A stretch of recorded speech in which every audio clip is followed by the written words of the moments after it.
బాలగోపాల్ని స్మరించుకోవడం అంటే రాజ్యహింసపై ఆగ్రహించడమే. రాజ్యం, పోలీసులు, చట్టాలు, జైళ్లు, కార్పొరేట్ సంస్థలు, కుహన మేధావులు ఎవరి పక్షమో తెలుసుకోవడమే.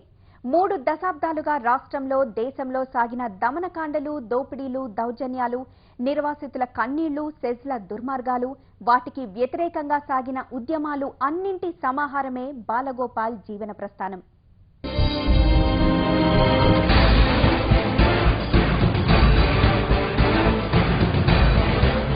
రాష్ట్రంలో పౌర హక్కుల ఉద్యమాన్ని, మానవ హక్కుల పోరాటాన్ని, బాలగోపాల్ని విడదీసి చూడలేం.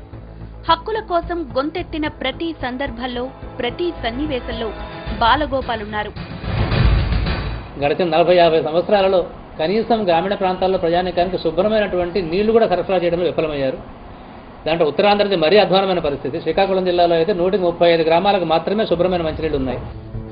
గణితం, లా అనే కాదు, సామాజిక శాస్త్రాలు, పౌర హక్కులు, చరిత్ర, సాహిత్యం, రాజ్యాంగం ఏదైనా సరే ఆయనకు కొట్టిన పిండే.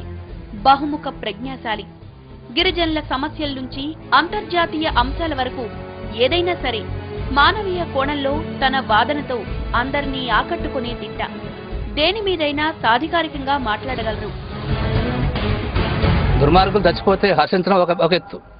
చట్టాన్ని అమలు చేయవలసి ఉండి కోర్టులో వాళ్ళని ప్రవేశపెట్టి, సాక్ష్యాలు ప్రవేశపెట్టి శిక్ష పడేటట్టు చూడాల్సిన పోలీసులు వాళ్ళని చంపేసి గొప్పవాళ్ళగా చలామణి అవుతూ ఉంటే వాళ్ళని కీర్తించడం చాలా తప్పుడు విషయం. ఇది అధ్యయనమే కాదు, క్షేత్రస్థాయిలో పరిశీలనకు ఆయన ప్రాధాన్యం ఇచ్చేవారు. అందుకే ఆయన ఎక్కువగా గ్రామాల్లో పర్యటిస్తుండేవారు. అక్కడి సమస్యల్ని, విషయాల్ని ప్రత్యక్షంగా తెలుసుకుని ఆకలింపు చేసుకునేవారు. సామాజిక, ఆర్థిక, పర్యావరణ రంగాలపై ఆయన చాలా రచనలు చేశారు. ఆంగ్ల భాషా ప్రావీణ్యంలో అసాధారణ ప్రతిభావంతుడు. ఎన్నో చారిత్రక గ్రంథాలను తెలుగులోకి అనువదించారు. డిడి కౌసాంబి లాంటి సామాజిక తత్వవేత్తల రచనలు తెలుగువారికి పరిచయం చేశారు. మావోయిస్టుల హింసా రాజకీయాలను వ్యతిరేకించారు.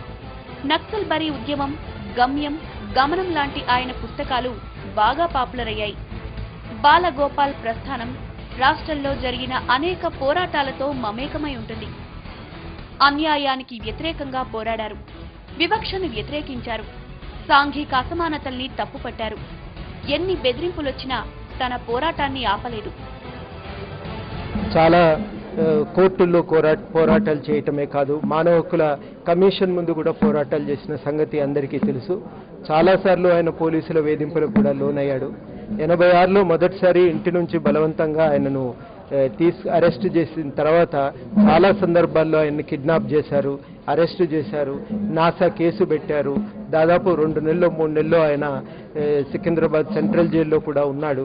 అర్ధరాత్రి వేలరా మదిరి పాడే వేలరా,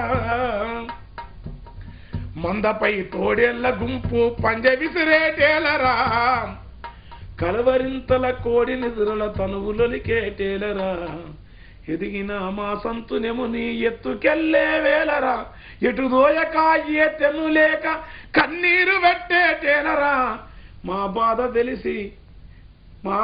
తెలిసి నడిసి వచ్చే బాంధవుడు మా తండ్రిరా మాగాల గోపాలయ్య, పేదొల్ల బాధకు తల్లడిల్లే జాలిగుండే మాయరా, మా కాసరున్న చెయ్యి ఏమై పాజరా బాలగోపాల్, పొత్తిలా పసిపాప ఓలే సత్యమైన చూపురా, అలుపు ఎరగని పొద్దు ఓలే ఆగని తన నడకరా, బాలగోపాలయ్యరా ఏమయ్యరా ఎటువాయరా.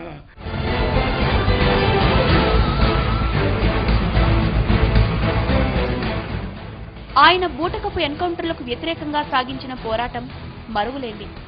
పోలీసుల దమనకాండను తెగనాడారు. పోలీసుల కళ్లన్నీ ఆయన మీదే.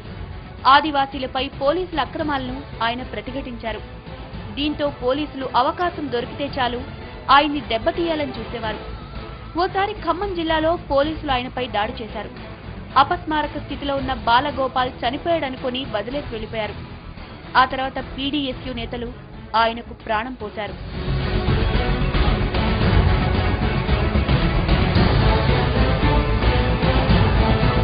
రైతులను కూలీలుగా మార్చే సెజ్లను ఆయన వ్యతిరేకించారు.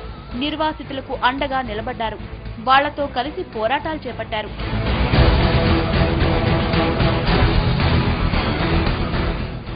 పోలీసుల అకృత్యాలకు బలైపోయిన అమాయక గిరిజన అబలలు వీళ్లంతా. రాష్ట్రం మొత్తాన్ని కుదిపేసిన వాకపల్లి ఘటన బాధితులు వీళ్లంతా. బాలగోపాల్ వీరికి అండగా నిలబడ్డారు. న్యాయం కోసం వాళ్లతో కలిసి పోరాడారు. ఇవి కొన్ని ఉదాహరణలు మాత్రమే. రాష్ట్రంలో ఏ మూల అభాగ్యులు న్యాయం కోసం అర్థించినా ఆయన అక్కడకు వెళ్లేవాళ్లు. వాళ్ల వాదనలో నిజముంటే వాళ్లకు మద్దతునివ్వడమే కాదు, వాళ్లతో కలిసి న్యాయ పోరాటం చేసేవారు.